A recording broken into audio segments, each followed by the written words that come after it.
तो इमरान खान साहब के केस के हवाले से आज सारे दोस्तों को मालूम है कि तकरीबन 24 या 25 दिन कल हो जाएंगे वो उनकी गिरफ्तारी को। अब 24-25 दिन के बाद ये अगर बेल, जो कि यकीनन हम होपफुल हैं कि हो जाएगी, तो मुझे बताएं कि 25 दिन या 24 दिन जो उनको इलीगल कन्फाइनमेंट में रखा गया एक गलत फैसले के नतीजे में, तो वो 25 दिन की या 24 दिन की वो कंपनसेशन कौन देगा? Supreme court of Pakistan, Islamabad high court के चीफ जस्टिस जिसकी सरबराही में ये केस चल रहा है, उन्होंने खुद इस बात को एडमिट किया है कि जो गलती नीचे वाली ट्रायल कोर्ट ने की है वो गलती मैं नहीं दोहराना चाहता।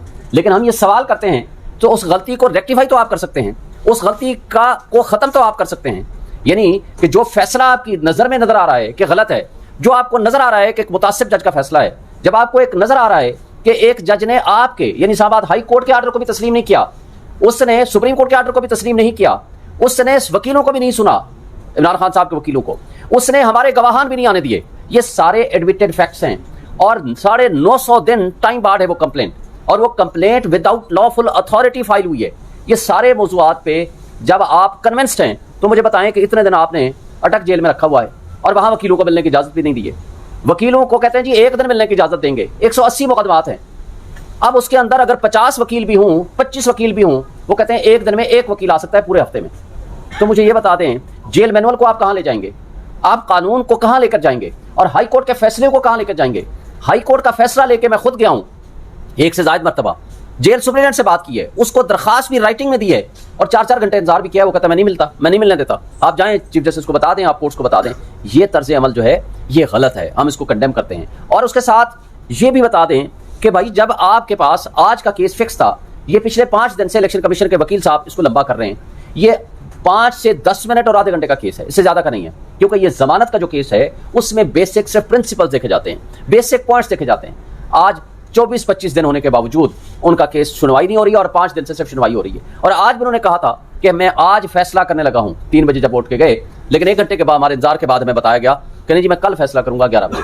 बहरहाल हमें तो अदलिया का एहतराम है, लेकिन हम ये कहते हैं कि जब नाइंसाफी नीचे आपके सामने नजर आ चुकी है, जब नाइंसाफी या इंसाफ का कत्ल आपके सामने आंखों के सामने आ चुका है, तो आप कम से कम ऐसा करें कि नाइंसाफी को ख़त्म करने के लिए एक इंसाफ के इतना करें कि इंसाफ होता हुआ भी नजर आए। सुप्रीम कोर्ट के पास जब ये मैटर पेंडिंग था, इलेक्शन कमीशन के वकील ने खुद ये कहा कि जनाब हमें टाइम दे दीजिए, इस्लामाबाद हाई कोर्ट ये फैसला कर ले, बाद में अपने आप फैसला करें। लेकिन जब आप टाइम लेकर आते हैं फिर आप उसको डिले करते हैं, और डिले बदनीयती की बुनियाद पर करते हैं ताकि वो किसी और केसेस में कोई गिरफ्तारी डाली जा सके, या उनको किसी और केस में बंद किया जा सके, या उनके खिलाफ कोई और एक्शन किया जा सके। इस तरह की बदनीयतियां वो सारे हमारी लॉ एनफोर्समेंट एजेंसीज भी कर रही हैं। अफसोस से कहना पड़ता है इलेक्शन कमीशन ऑफ पाकिस्तान भी इसमें मुलव्वस है। और इलेक्शन कमीशन ऑफ पाकिस्तान को वकील कौन मिले हैं? वो वकील जो नवाज शरीफ साहब के वकील हैं, उनको लेकर आए हैं। यहां से आप इस नेक्सस को आप अंदाजा लगा सकते हैं कि कितने गैर जानिबदार है हमारा इलेक्शन कमीशन ऑफ पाकिस्तान। लिहाजा इस मौजू पे मैं मुख्तसर सी इतनी सी बात करना चाहूंगा। अब हम आते हैं दूसरे मौजू पे, वो है हमारी महंगाई, बिजली, गैस, और हमारा एक मिडिल क्लास के ऊपर और गरीब आदमी के ऊपर होने वाला जुल्म। आज आप देख लें, जो बिजली के ऊपर लोग खड़े हुए हैं, मुझे बता दें कि काम गरीब आदमी का बजट 25 से 50 हज़ार रुपए कमाने वाला आदमी किस तरह एक सिंपल अपने घर के बिजली के बिल जमा करा सकता है। और ये फाशिस्ट हुकूमत जो पीछे शहबाज शरीफ की ज़ेरे क़यादत मुस्लिम लीग नून, PTM और पीपल्स पार्टी की जमातों ने इस मुल्क के साथ जो जुल्म किया, उस वक्त मैक्सिमम कहते थे जी महंगाई है 16 रुपए का यूनिट, आज 50 रुपए से आगे चला गया है। और अभी ये जो मगरमच्छ के आंसू बहा रहे हैं कि हाँ जी बड़ी महंगाई होगी, हम भी शामिल होंगे आपके साथ एहतजाज में, इनसे पूछा जाए कि भाई ये जो नौ मुंतखब हुकूमत, मुंतखब नहीं, ये जो नया केयर टेकर सेटअप आया है, ये तो मुंतखब नहीं है। ये तो भाई इनके पास तो और कोई काम ही नहीं है सिवाय इस बात के कि ये इलेक्शंस कराएं चले जाएं। बारूदी सुरंग तो आप लगा कर गए हैं कि ये जी CCI का फैसला करके पहले मर्दमशुमारी करें फिर इलेक्शन में जाएंगे। लेकिन आप बता दें, आज तो जो मीटर रीडिंग हुई है वो तो पिछले बिल्स के हिसाब से हुई है, पिछले जो यूनिट से उसके हिसाब से हुई है, जो पीछे सागदार और आपकी हुकूमत लगा कर गई है ये इसके ऊपर टैक्सेस उसके ऊपर हुई है। और ये तो अभी जो 5-5.5 रुपए इन्होंने बढ़ाए हैं, इसका तो अभी आगे आएगा। लेकिन मुझे बताएं कि ये जुल्म जो आप ढा कर गए हो, आज इनकी पुरानी लीडरशिप के चल रहे हैं किस्से, जनाब जब आपसे वोट मांगने आए आप इनको ये बिजली का बिल दिखाओ, आप इनको गैस का बिल दिखाओ। और यानी जो गैस का बिल था वो डबल ट्रिपल पे चला गया है, और बिजली तो आपके करीब से नहीं गुजर सकती। मैं अपनी बात करता हूं, मेरा घर के 3 पोर्शन है, एक पोर्शन मेरा खाली है। जो पोर्शन मेरा खाली है उसमें कोई नहीं रहता, उसका बिल 20,000 रुपया है। 20,000 बिल उसका आया है जो पोर्शन मेरा खाली है। मैं सर पकड़ के बैठता हूं कि भाई खाली है, मैंने अलग से इसलिए लगवाया था कि 3 पोर्शन है, 3 मीटर लगा लूं, ये डिस्ट्रीब्यूट हो जाएगा तो बिल कम आएगा। तो अब आप ये अंदाजा लगाएं कि यानी मीटर ले लेना ही आपके लिए जुर्म है। तो आप आम आदमी का क्या आप इजाला करेंगे? और आज पाकिस्तान में जो पोजीशन हो चुकी है, जो महंगाई हो चुकी है, कहते थे पिछला पूरा साल 16 महीने पहले चीखते चिल्लाते थे कि जी महंगाई है, वो अफलातून हम लेकर आए थे इसहाक डार की सूरत में। उसने कहा मैं अभी पहुंचा नहीं हूं, तो जनाब डॉलर नीचे आना शुरू हो गया, 50 रुपए नीचे आ गया, मैं इसको 100-150 रुपए पे लाऊंगा। और आज क्या कैफियत है? 170-178 में फ्लक्चुएट करता था, आज 320-325 पे नहीं मिल रहा। वो DGISPR की रिपोर्ट भी याद होगी, आज ही मैं देख रहा था। उन्होंने कहा जनाब हुकूमत चेंज हो गई है तो डॉलर नीचे आना शुरू हो गया है। तो मैं आज उनसे भी सवाल करता हूं कि जनाब आज तो 16 महीने के बाद डॉलर कहां पहुंच गया है? ये आपके लिए भी सोचने का मकाम है। इसलिए कि नेशनल सिक्योरिटी आज एट रिस्क हो गई है। जब आपके पास रिजर्व नहीं होंगे, जब आपके पास गरीब आदमी के पास खाने को नहीं होगा, जब अफरा तफरी होगी, जब लोग डिसअपॉइंटेड होंगे, जब लोगों की एक आस उम्मीद खत्म हो जाएगी। मैं आपको बताऊं कौमें उस वक्त तबाह होती हैं जिन लोगों की एक उम्मीद की किरण जहां होती है, उम्मीद खत्म हो जाती है। और आज उम्मीद क्यों खत्म होती जा रही है? इसलिए कि जो 100 कार्ड आप अफलातून लाने थे, हमारी एस्टेब्लिशमेंट ने 16 महीने का तजर्बा कर लिया। अब ये कहते हैं कि आप नए अफलातून हम लेकर आए हैं, ये जो एक्सटेंडेड फॉर्म में बैठे हुए हैं, ये 90 डेज में इलेक्शन नहीं कराएंगे, ये आपके मसाइल हल करेंगे। भाई ये कभी कोई अफलातून इस तरह के मसाइल हल करने वाले होते तो फिर हमारे आइन के मुताबिक ये इलेक्टेड, ये डेमोक्रेटिक नॉर्म्स या डेमोक्रेसी या जमहूरियत ना होती। भाई जो लोग जिसको चाहते हैं, PTI और खान साहब को, जिसकी आज तमाम पोल्स आप उठा लो, कल का आप इलेक्शन भी उठा लो आप KP का, इसके बावजूद कि सारी लीडरशिप पाबंद सलासल है या अंडरग्राउंड है, या इमरान खान वाइस चेयरमैन हमारे सारे के सारे जेलों में पड़े हुए हैं, उसके बावजूद मैक्सिमम सीटें ली हैं। ये है वो रेफरेंडम जिससे ये डरे हुए हैं, ये इलेक्शन नहीं कराते और इलेक्शन से ये भाग रहे हैं। अब ये मैं इस बात पे, ये बात महंगाई वाले सब्जेक्ट पे बात करके, आज भी हमारी फैक्ट्रीज बंद हो चुकी हैं, हमारे कारखाने बंद हो गए हैं, हमारी अनएम्प्लॉयमेंट इतनी ज्यादा हो गई है कि लोगों को रोजगार नहीं है। और ना सिर्फ रोजगार नहीं है बल्कि उसके साथ जो महंगाई इतने उरूज पे चली गई है, लोगों को सर्वाइव करना मुश्किल है। और इसके साथ साथ आपके लिए 12% की महंगाई तो बहुत महंगाई थी पिछले साल, आज 38% पे चली गई है। लेकिन इस बेयकीनी की कैफियत को खत्म ना किया, इस अनसर्टेनिटी को खत्म ना किया, तो ये 38%, 78% पे चली जाएगी। इसका बहुत बड़ा लॉस होगा। और पिछले साल तमाम इंटरनेशनल इंडिकेटर्स ये कहते हैं कि 0.5% से लेकर 5% चांस ऑफ डिफॉल्ट था, लेकिन आपने 16 महीने की अफलातूनों को ला करके इसको डिफॉल्ट तक पहुंचा दिया। साबिक डिफेंस मिनिस्टर कहते थे हम डिफॉल्ट कर चुके हैं, और डिफॉल्ट होता क्या है? यही डिफॉल्ट होता है। आपने $1 बिलियन धो के ले लिया, आज $1 बिलियन अगर आपको नहीं मिलता तो आपका डिफॉल्ट है। डिफॉल्ट को डिले किया है। तो आज भी हमारे मुख्तदर तबके, हल्के, इंस्टीट्यूशन, स्टेक होल्डर्स, जमहूरी ताकतें, सबके लिए सोचने का मकाम है। हमने 25 करोड़ आवाम को जिंदा रखना है, उनको फूड देनी है, उनको एम्प्लॉयमेंट देनी है। उसका वाहिद हल इस बेयकीनी को खत्म करें। आप इलेक्शन अनाउंस करें 90 डेज में, पहले ही आप 15 दिन जाया कर चुके हैं।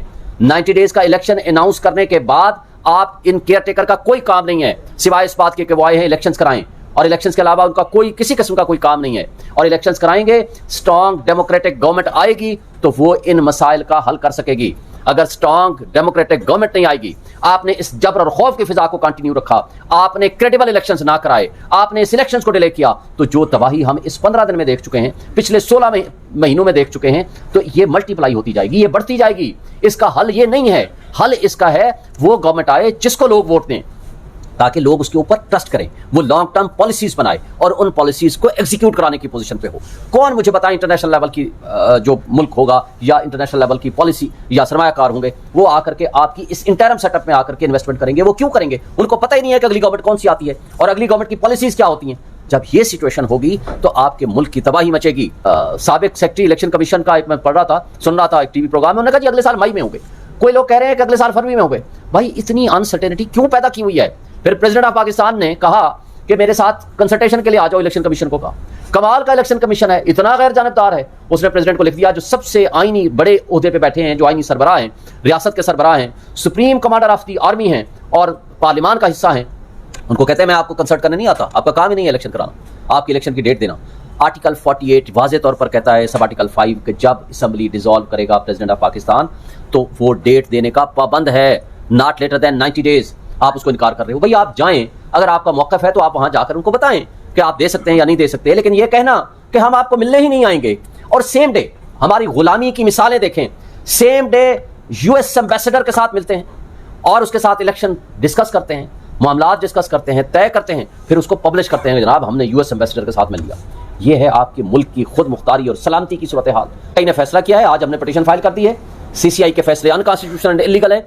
आइन के मुताबिक 90 डेज में इलेक्शन होने हैं। पिछले दोनों सूबों के इलेक्शन 90 डेज में नहीं हुए, सुप्रीम कोर्ट की जजमेंट की वायलेशन हुई है। उसमें भी हमारा तकाजा है, हमारा मुतालबा है कि उसमें कंटेम्प्ट प्रोसीडिंग शुरू की जाए जिन्होंने सुप्रीम कोर्ट के फैसलों को नहीं माना। और चीफ जस्टिस ऑफ पाकिस्तान से हम ये मुतालबा करते हैं कि वो फौरी तौर पर इन केसेस को लगाए और इनके डिसाइड करे और विद इन 90 डेज इलेक्शन का इनकाद होना चाहिए। और इसके बारे में कि कौन डेट दे सकता है नहीं दे सकता, ये बात ऑलरेडी 1 मार्च के फैसले में सुप्रीम कोर्ट तय कर चुकी है और 1 मार्च 2023 के फैसले को किसी पार्टी ने चैलेंज भी नहीं किया। तो लिहाजा ये कहना कि आज इलेक्शन कमीशन का, और उस वक्त इलेक्शन कमीशन खुद ये कहता था कि जनाब ये असम्बली जो केपी की असम्बली डिसॉल्व की है केपी के गवर्नर ने, उसे तारीफ देनी है। बल्कि वो तो ये कहता था कि जो असम्बली डिसॉल्व की है पंजाब के गवर्नर ने by flux of time dissolve हुई, उसे डिसॉल्व नहीं की थी, वो कहता था ये भी उसे तारीफ देनी है। जो वो पावर थी उस वक्त सेक्शन 57 के तहत प्रेसिडेंट ऑफ पाकिस्तान के पास, वो पावर अब अमेंडमेंट करके ये सो कार्ड जो पीडीएम की फाशिस्ट हुकूमत थी, उनको मैं इसलिए कहता हूं कि वो जो जुल्म ढा कर गए हैं जमहूरियत के साथ, जो आइन के साथ, जो इस मुल्क के साथ, जो बुनियादी हुकूक के साथ, वो पावर प्रेसिडेंट से लेके इलेक्शन कमीशन को दे दी। क्योंकि ये चाहते नहीं थे कि इलेक्शन कमीशन तो पहले ही कंप्रोमाइज है, ये चाहते नहीं थे 90 डेज में इलेक्शन हो। बताएं 90 डेज में इलेक्शन होते, ये पूरे 30 अप्रैल को ये मरदमशुमारी खत्म हुई तो अगले दिन महीने में, जून में, जुलाई में ये सीसीआई की मीटिंग करके कर लेते। क्यों नहीं किया? इसलिए कि 4 दिन पहले अपने इख्तितामी जो इनका पीरियड था उससे पहले 5 तारीख को जाकर के इन्होंने सीसीआई पे फैसला किया सिर्फ इबहाम क्रिएट करने के लिए। और साथ ये भी लॉ बना दिया कि जनाब आप ये जो पावर प्रेसिडेंट के पास है वो चेंज करके अब इलेक्शन कमीशन उस पावर को एक्सरसाइज करेगा, लेकिन वो कर नहीं सकता क्योंकि ये असम्बली डिसॉल्व किया national assembly president of Pakistan ने। लिहाजा मैं समझता हूं कि इसके ऊपर दूसरी कोई राय नहीं है। तमाम बार एसोसिएशंस, तमाम बार काउंसिल्स, तमाम लीगल फ्रेटर्निटी इसके ऊपर एक ही नुक्ते पे मुत्तफिक है कि 90 डेज में इलेक्शन होने चाहिए और ये डेट देने का अख्तियार भी प्रेसिडेंट ऑफ पाकिस्तान का है।